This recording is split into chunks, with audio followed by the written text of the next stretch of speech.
দেখুন, বিশেষ বার্তা নয়, আমরা মূলত নবনির্বাচিত বিধায়কদের সঙ্গে প্রশাসনের সমন্বয়কে জোর দিয়েছি। আমরা জোর দিয়েছি উন্নয়নে, এবং অধিকাংশ গ্রাম পঞ্চায়েত এবং পৌরসভার লোকেরা পালিয়ে গেছে, কেউ তাদের তাড়িয়েও দেয়নি। ওদের মধ্যে দুটো গ্লানি কাজ করছে, একটা হচ্ছে ছাপ্পা মেরে জিতেছে তো মানুষের ভোটে জেতেনি, আর দ্বিতীয় হচ্ছে আবাস যোজনা থেকে শুরু করে ঠিকাদারদের কাছ থেকে এত অগ্রিম নিয়ে রেখেছে, এই যে বিপর্যয়, রাজনৈতিক বিপর্যয়, টাকা ফেরত দিতে হবে, সেই জন্য পালিয়েছে ওরা। কিন্তু পঞ্চায়েত পুরসভা বন্ধ থাকার জন্য সাধারণ মানুষের অসুবিধা হচ্ছে। আমরা আজকে বলে দিলাম যে পঞ্চায়েতে সচিব আছে, সচিব কাজ করবেন, পঞ্চায়েত অফিসকে অচল করে রাখার কোনো অধিকার কোনো ব্যক্তি বা কোনো দলের নেই। পঞ্চায়েত সমিতির তো এক্সিকিউটিভ অফিসার হচ্ছেন বিডিও, তিনি কাজ করবেন। আমাদের সমস্ত স্কিম চালু করতে হবে। তৃতীয়ত, কেন্দ্রীয় সরকারের সমস্ত স্কিমে যুক্ত হয়ে গেছি আমরা, তার সুফল যাতে আগামী জুলাই মাস থেকে জনগণ পায়, তার জন্য প্রাথমিক যে কাজ, আয়ুষ্মান ভারতের পোর্টাল, বিশ্বকর্মা যোজনার এমএসএমই ডিপার্টমেন্টের কমিটি তৈরি করে ট্রেনিংয়ের প্রস্তুতি, আরও নতুন 15 লক্ষ মা বোন দিদিকে উজালার 400 টাকা কম গ্যাসের সুযোগ পাইয়ে দেওয়া, উজালা 3। এরকম অসংখ্য জায়গায় রয়েছে যেগুলো নেগলেক্ট হয়েছিল। আর চতুর্থত, প্রি মনসুনের প্রস্তুতি যাতে ক্ষয়ক্ষতি হয়। পঞ্চম, সিন্ডিকেট, তোলাবাজি, কাটমানি বন্ধ হলো কিনা, সরকারি রাজস্ব আসছে না লিকেজ হয়ে যাচ্ছে। একটা শুধু বীরভূমের পাথরে 30 লাখ টাকা ডেলি রেভিনিউ থেকে 2 কোটি 30 লাখ হয়ে গেছে, এটা 5 কোটি যাবে। ওখানে রেভিনিউ লিকেজ ছিল ডেলি 5 কোটি, মাসে 150 কোটি, বছরে 1800 কোটি। কি টাইপের রেভিনিউ লিকেজ হয়েছে, এটা একটা এক্সাম্পল। এটা সব জায়গায় আছে, পশ্চিম বর্ধমান, পূর্ব বর্ধমানে বালিতে তো ভয়ঙ্কর। সাথে সাথে এটাও আমরা বলে দিয়েছি, প্রয়োজন হলে বালির রেট বেঁধে দিন, যাতে এই অবৈধ ঘাট বন্ধের সুযোগ নিয়ে সোনামুখীতে 8,000-এর বালি 16,000 বলছে, যাতে সাধারণ গরিব মানুষের কাছে বিজেপি সরকারের ভাবমূর্তি খারাপ হয়, এই চক্রও কাজ করছে। এটাও আমাদের এইসব বিষয়ে অগ্রাধিকারের ভিত্তিতে আমরা করেছি, এবং আধিকারিকরা যাতে মেসেজ পেয়ে যায় যে সরকার কি চাইছে, সেই জন্যই তড়িঘড়ি করে এই মিটিং, এইরকম মিটিং আরও কয়েকটা হবে, যাতে আমরা সম্পূর্ণ করে দিতে পারি গোটা রাজ্যকে। এবং আজকে আমরা এখানে এই জোনে মোট 57টা সিট রয়েছে। 50 জন বিজেপির এমএলএ, 50 জনই এসছেন, ইনক্লুডিং মাই মিনিস্টার্স কলিগ। 7 জন টিএমসির এমএলএকে আমরা ডেকেছিলাম। কালকে মুরারইর এমএলএ আমাকে মেসেজ করেছিল যে আমি আসবো, সম্ভবত আসেনি না, ঠিক আছে। তা আগে 5 বছর মমতা ব্যানার্জি আমাদের ডাকতেন না, বর্তমান বিজেপির মুখ্যমন্ত্রী ওনাদের ডেকেছেন। আগে বিজেপির এমপিদের ফোন ধরতো না বিডিওরা, ডিএম তো দূরের কথা, দিশার মিটিং হতো না। আমাদের 2 এমপিকে আমরা মঞ্চে বসিয়েছি, তাদেরকেও যুক্ত করেছি। যেখানে যেখানে বিজেপির এমপি আছে তাকেও যুক্ত করতে হবে। তারা দিল্লি থেকে টাকা নিয়ে আসবে, এনএইচ এর স্কিম, রেলের স্কিম সব ওরা দায়িত্ব নিয়ে আসবে। ডবল ইঞ্জিনের সুফল আমরা মানুষকে পৌঁছে দিতে চাই। পরিশেষে দুর্গাপুরে শিল্পাঞ্চলের বিষয়ে আমাদের 2-3 মাস আপনারা দিন। এখানে লক্ষণ ঘোড়াই, চন্দ্রশেখর ব্যানার্জি, আমাদের পার্থ ঘোষ, বিজন মুখার্জি, অগ্নিমিত্রা পাল, কৃষ্ণেন্দু মুখার্জি, ডক্টর অজয় পোদ্দার, জিতেন তিওয়ারি, আমাদের সবাই বলেছেন যে একদম আসানসোল, চিত্তরঞ্জন, অন্ডাল থেকে দুর্গাপুর পর্যন্ত এটাকে প্রায় খরা করে দিয়েছে। সেল, অন্যান্য যা অর্গানাইজেশন আছে, সেন্ট্রাল গভর্নমেন্ট, স্টেট গভর্নমেন্ট, আমরা একসঙ্গে মিলে এখানে কিভাবে শিল্পে জোয়ার আনতে পারি, বিকল্প কর্মসংস্থানের সুযোগ দিতে পারি, এটাও আছে। কিন্তু আমরা ওই হাততালি কুড়ানোর জন্য এই দেউচা পাচামির মতো ফ্রড কথাবার্তা বলি না, বলবো না। আমরা সিদ্ধান্ত নিয়েছি কথা কম কাজ বেশি, যা বলবো ভেবে বলবো, আর যেটা বলবো সেটা করে দেখাবো। আর লাস্ট আপনাদের বললাম, আজকে মুখ্যমন্ত্রী এসেছিলেন, 5 জন মন্ত্রী এসেছিলেন, চিফ সেক্রেটারি, ডিজিপি এসেছিলেন। রাস্তা বন্ধ হয়েছে? এর আগে সরকারের এই ধরনের প্রশাসনিক সভায় 2 থেকে 4 কোটি টাকা খরচ হতো। আজকে আমাদের ন্যূনতম যেটুকু না করলে নয়, সবাই দুপুরের পরে যোগদান করলেন, সন্ধ্যার সময় বেরিয়ে বাড়ি চলে গেলেন। আমরা প্রশাসনিক খরচ কমানোর উদ্দেশ্য নিয়েই, অপ্রয়োজনীয়, বিগত দিনের সরকারের সময় 3 দিন ধরে সব শুট বুক থাকতো। 40 জন আইএস, 50 জন আইপিএস, 7,000 পুলিশ এবং কয়েক কোটি টাকা জলে ফেলা হতো। আজকে এগুলো আশা করি দেখতে পাননি, ভবিষ্যতেও আমরা সুযোগ দেব না এসব দেখার। এটা প্রো পিপুল গভর্নমেন্ট, ডবল ইঞ্জিন গভর্নমেন্ট। এই গভর্নমেন্ট মানুষ যা চায় তাই করবে। আপনার সরকার আপনার পাশে, আপনারা এই সুযোগ পরিষেবা আপনারা পাবেন, এটাই ছিল আমাদের মূল বিষয়। আমাদের ইতিমধ্যে নবান্নতে ডিবিসির চেয়ারম্যান আইএস সুরেশ কুমারকে রেখে মিটিং হয়ে গেছে, কোঅর্ডিনেশন মিটিংও হয়ে গেছে। আমরা 5টা জোনে ভাগ করেছি। এমনি সব জায়গায় বিডিও এসডিওরা ইরিগেশনকে নিয়ে করবে, 5টা জোনে ভাগ করেছি আমরা। নিম্ন দামোদর, ঘাটাল, কান্দি, মালদা, উত্তরবঙ্গ, 5টা জোনে বিভিন্নভাবে ভাগ করা হয়েছে, যেখানে এই জলে মনসুনের সময় বিগত দিনে ঘটনাগুলো ঘটে এবং মানুষ কষ্ট পায়।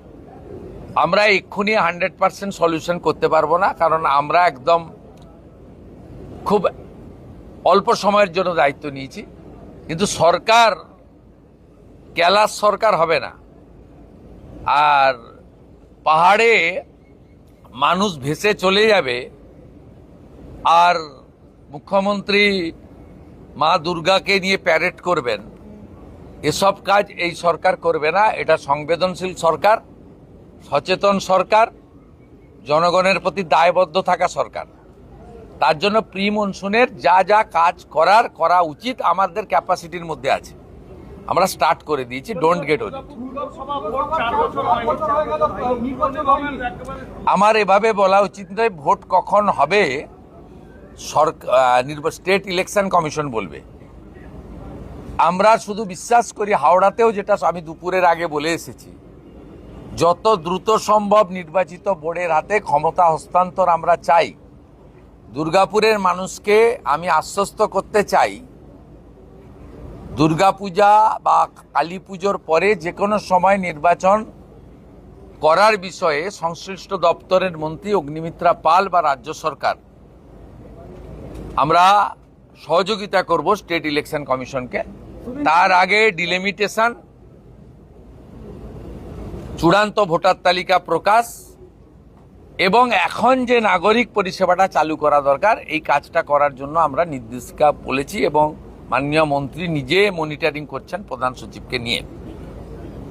শুধু একটা কথা আমি দুর্গাপুরের মানুষকে আশ্বস্ত করতে চাই, 2017 সালে আপনারা দুর্গাপুর কর্পোরেশনের ভোটে কেউ ভোট দিতে পারেননি। ভারতীয় জনতা পার্টির শাসনকালে কোনো নির্বাচনে কোনো ভোটার ভোটাধিকার থেকে বঞ্চিত হবেন না।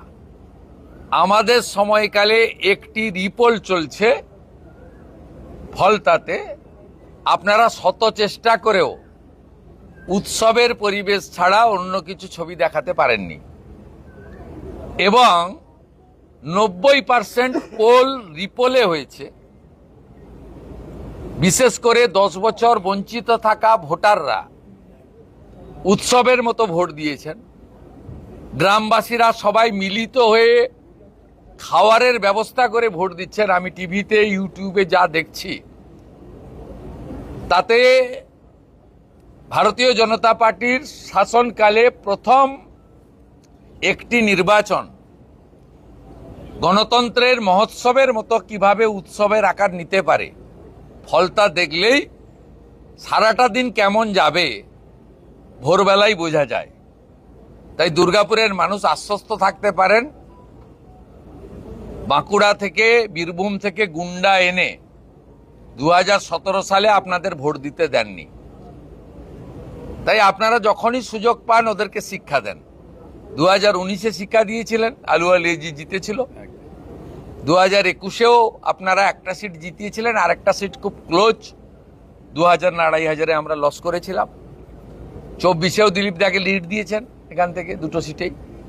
আর এবারে তো একজন 38, একজন 32, একদম হাত খুলে ভোট দিয়েছেন। साफ नहीं पवन जी, पूरा साफ कर दिया।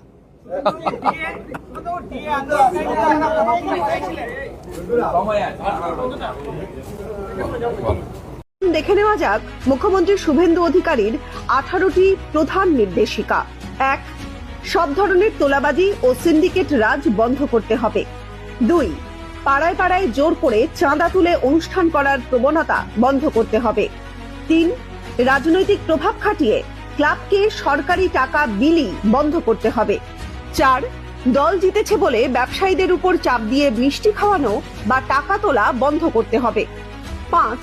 পুজো, খেলা বা সাংস্কৃতিক অনুষ্ঠানের নামে জুলুম করে চাঁদা আদায় বন্ধ করতে হবে। 6. দোকান, বাজার, নির্মাণ কাজ বা ব্যবসায় সিন্ডিকেটের বাধ্যতামূলক দাদাগিরি বন্ধ করতে হবে। 7. সরকারি কাজ পাইয়ে দেওয়ার নামে কাটমানি বা কমিশন বাণিজ্য বন্ধ করতে হবে। 8. চাকরি দেওয়ার নামে দুর্নীতি ও টাকা নেওয়া বন্ধ করতে হবে। 9. সাধারণ মানুষের জমি দখল ও বেআইনি প্রভাব খাটানো বন্ধ করতে হবে। 10.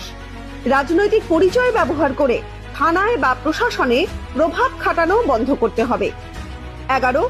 ব্যবসায়ীদের জোর করে ব্যানার, পতাকা বা পার্টির প্রচারে টাকা দিতে বাধ্য করা বন্ধ করতে হবে। 12. রাস্তা দখল করে অবৈধ পার্কিং, হকার সিন্ডিকেট ও চাঁদাবাজি বন্ধ করতে হবে। 13. সরকারি প্রকল্পে দুর্নীতি, ভুয়ো তালিকা তৈরি করা বন্ধ করতে হবে। 14.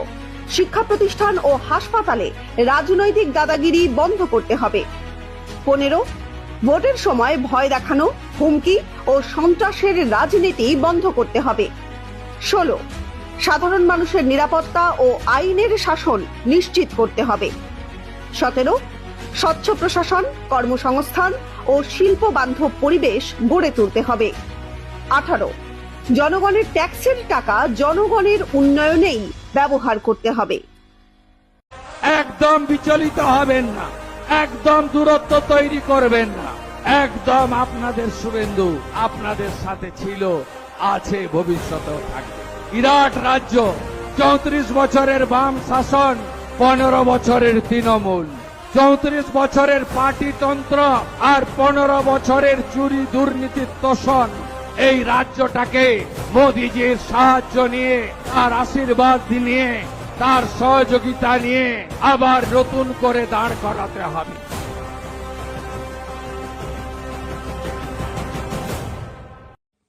নমস্কার। এতদিন পরে আমার চিন্তাধারাকেই পাল্টে দিচ্ছে। আমি তো অবাক হয়ে যাচ্ছি। আমার ধারণা, আমার বিশ্বাস আজকে তা যেন সম্পূর্ণভাবে পরিবর্তিত হয়ে যাচ্ছে আমার এই ভাইটির কথা শুনে। শুনুন, আপনারা সবাই শুনুন যে ইসলাম সম্পর্কে কি বলছে। আপনারা যারা মুসলিম ভাইরা আছেন তারা একটু বেশি করে শুনুন না। আপনারা তো আমার নামে প্রচুর কেস করেছেন। আপনারা এনার নামে কিচ্ছু করতে পারছেন না। আপনারা আপনারা কি করছেন? এটাই কি সত্যি? আপনি আগে শুনুন, শোনার পরে বুঝতে পারবেন, শোনার পরেই বুঝতে পারবেন। ইসলাম মানেই স্বাধীনতা হরণ, ইসলাম মানেই বন্দী জীবন, ইসলাম মানেই নারীদের বন্দীকরণ, ইসলাম মানেই নন মুসলিমদের মৃত্যুর কারণ, ইসলাম মানেই যুদ্ধ, দাসী সেক্স, ইসলাম মানেই মানুষকে অন্ধবিশ্বাসে ডুবিয়ে রাখা, ইসলাম মানেই দেশের অবনতি, ইসলাম মানেই নারীদের স্বাধীনতায় হস্তক্ষেপ, ইসলাম মানেই মারামারি কাটাকাটি, ইসলাম মানেই রাষ্ট্রকে পিছিয়ে নেওয়া, ইসলাম মানেই ধোঁকা প্রতারণা, ইসলাম মানেই পরিশ্রম না করে অলস বসে থাকা বা কাফেরদের সম্পদ লুটের অপেক্ষায় বসে থাকা, ইসলাম মানেই দেশে ডাক্তার, ইঞ্জিনিয়ার, খেলোয়াড়, সঙ্গীত শিল্পীদের হত্যা, ইসলাম মানেই মধ্যযুগীয় বর্বরতা। সুতরাং এই ইসলামকে প্রমোট করে যারা ব্যবসা করছেন সেই ব্যবসা অবশ্যই নিন্দনীয়, কিন্তু এক দুইটা মানুষ যদি জীবনের ভয়কে পরোয়া না করে এই ইসলামের স্বরূপ পৃথিবীকে দেখিয়ে মারামারি কাটাকাটির পথ বন্ধ করতে চায়, দেশকে এগিয়ে নিতে চায়, সেটা কখনোই খারাপ না। আমাদের এই পথ চলা কারো মৃত্যুর কারণ হচ্ছে না ভাই, কারো স্বাধীনতার হস্তক্ষেপ হচ্ছে না, কারো মানবাধিকার লঙ্ঘন হচ্ছে না, কোনো মানুষ বন্দী হচ্ছে না কাল্পনিক মিথ্যা কথার ভয়ে। মিথ্যে আশায় বুক বেঁধে কেউ অলস বসে থাকছে না। আমাদের এই সংগ্রাম মিথ্যার বিরুদ্ধে, সত্যের পথে, মুক্তির পথে, উন্নতির পক্ষে। আমি হয়তো এই ধর্মান্ধতা দূর করবার পেছনে সময় ব্যয় করে ডাক্তার, ইঞ্জিনিয়ার হতে পারছি না বা হব না, কিন্তু আমার এই প্রচেষ্টায় হয়তো শত শত মাদ্রাসা পুরো ছেলেরা অন্ধকার জীবন থেকে মুক্তি পাবে। তারা মাদ্রাসার কাল্পনিক কিস্সা কাহিনী শুনে মানুষের উপর নির্ভর করে জীবন যাপনের পরিবর্তে নিজেরা দেশের জন্য অনেক কিছু করবে। ডাক্তার হবে, ইঞ্জিনিয়ার হবে, নানা সেক্টরে সে কৃতিত্ব রাখবে, অবদান রাখবে। আমি হয়তো একজন খেলোয়াড় হয়ে দেশকে বিশ্বের কাছে তুলে ধরতে পারবো না, কিন্তু শত সহস্র প্রতিভাবান নারী যাদের প্রতিভা ধর্মের বেড়াজালে বন্দী, বোরকার আড়ালে বন্দী, তাদের সেই বোরকার অন্ধকার থেকে মুক্তি দিতে পারবো। তাদের প্রতিভা কোনো এক কাল্পনিক আল্লাহ নবীর নামে চাপা পড়ে থাকবে না, গোটা বিশ্ব তাদের প্রতিভা দেখতে পাবে। সুতরাং এই কাজ আমার জন্য অনেক গুরুত্বপূর্ণ, অনেক মহান মানবিক দায়িত্ব থেকে আমি এই কাজটা করছি। কতদিন নিরলসভাবে, নিঃস্বার্থভাবে কাজ করে যেতে পারবো আমি জানি না। আর্থিক সংকট আছে, মৃত্যুর ঝুঁকি আছে, অনেক অনেক সমস্যা আছে। তবে যতদিন দুবেলা খেয়ে কাজ করে যেতে পারবো ততদিন এই মহান কাজ থেকে আমি কখনোই পিছপা হব না। শুনলেন তো? আপনারা শুনলেন। এবার আপনারাই বিচার করুন। আমার মুসলমান ভাই যারা আছেন, সারা পৃথিবীর মুসলমানদের কাছে, শুধু ভারতের নয়, শুধু বাংলার নয়, আমার একটাই প্রশ্ন। আমার নামে 900 এফআইআর হলো, এই ভাইয়ের নামে কয় হাজার এফআইআর হয়েছে? এই ভাইয়ের বিরুদ্ধে কটা মিছিল বেরিয়েছে? কজন ফাঁসি চেয়েছে? আমি তার হিসেবটা চাই। নমস্কার।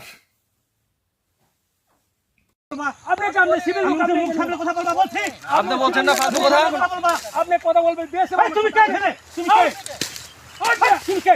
তুমি কে এখানে? তুমি সীমান্ত দেখতে, তুমি কে এখানে? এখানে বিএসএফ কথা বলবে, বিজেপি কথা বলবে। আমাদের জমি তো কি হইছে? তুমি কে? ল্যান্ডের লোক তুমি, আপনি বিএসএফ আছে না? কথা বলছে তোমাকে শুনে সীমান্ত আসার অনুমতি দিতে কেন? আমরা কিছু বলছি না। কেন না, কেন তুমি এই কথা বলো কেন? যে তুমি কে? তুমি কে মানে তুমি কে? এটা বলো। হ্যাঁ, লাইন তো আপনি বলবো। আপনি অবশ্যই যে কার কি এতে দাঁড়িয়ে আছি আমরা। আমি আপনার ভূমিতে গেছি, আমরা আপনার ভূমিতে যাই। আমি তো জানি আপনি সিভিল লোক এখানে কেন? আপনি এখানে বিএসএফ দ্বারা থাকবে। আপনি আপনার সিভিল লোক এখানে কেন? আমাকে প্রশ্ন করুন। আপনি সিভিল লোক কি জন্য আসছেন? বলেন আমাকে। গভর্নমেন্ট হলো আগে বিএসএফ এর সাথে আমার বুঝাপড়া হবে তারপর। আমাকে আগে বিএসএফ এর সাথে আমার বুঝা হবে তারপর। বিএসএফ থাকবে, বিএসএফ কমান্ডিং তোমরা কাজ করতেছ কেন? কাজ আপনি করেন। আমাদের সিভিল বলছেন যে না, সিভিল থাকে, আমার সিভিল থাকবে। আগে বিএসএফ এর সাথে আমাদের সমাধান হতে দেন, তারপর আমরা কাজ করব। ये धर्म कर्तव्य सामने रखकर कर्म किए जाओ, फल की अपेक्षा मत करो, लाभ हानि जय पराजय के हिसाब मत करो, सबके प्रति प्रेम रखो मन में, और सबके हित के लिए जो उचित है, आवश्यक है, वो करते चलो। ऐसा करते रहने के लिए अपने स्वरूप को पहचानो, वही स्वरूप सब में देखो। ये जो सत्य है, उस सत्य को मानकर चलना सिखाने वाली भगवत गीता हमारी विरासत है, लेकिन केवल हमारे लिए नहीं है, संपूर्ण विश्व को देना है। और संपूर्ण विश्व को देना है तो पहले हम उससे भरपूर हो जाए, तो बाकी विश्व में भी पहुंचाने का अधिकार हमारा बनता है। संत महात्माओं का आचरण ऐसा है कि उनका बन गया है, और इसलिए उनकी प्रेरणा से ये उपक्रम अब सारे विश्व में धीरे धीरे जा रहा है। ये हमारे लिए बहुत आनंद की बात है, लेकिन संपूर्ण विश्वव्यापी होने के लिए संत महात्मा जिन समाजों से आते हैं वो समाज भी वैसा बने, ये अनिवार्य शर्त रहेगी। इसमें सक्रिय लोग अपने अपने कर्म से इसको विश्वव्यापी बनाएंगे, लेकिन 130 करोड़ का समाज सक्रिय तो नहीं होगा, लेकिन वो अपने घर में, अपने अड़ोस पड़ोस में, अपने शहर गांव मोहल्ले में सक्रिय हो सकता है। अभी से उसको सक्रिय होना चाहिए। ये एक संदेश आज सबके भाषण से हम सबको मिला है, उसको मैंने दोहराया। आपने